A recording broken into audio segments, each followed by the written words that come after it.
In this video, I'm going to show you how to export data from KoboToolbox to SPSS.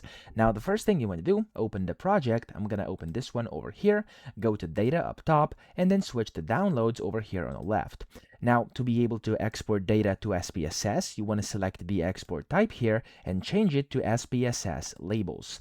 Now, when you do this, you can also change the value and header format. There's English and XML. I'm just going to leave it as English. And then you have the advanced options too, so you can play around with these if you want to. I'm just going to skip that to not waste your time. And then here you can apply saved export settings if you have any. I'm just going to leave it like it is and click on export.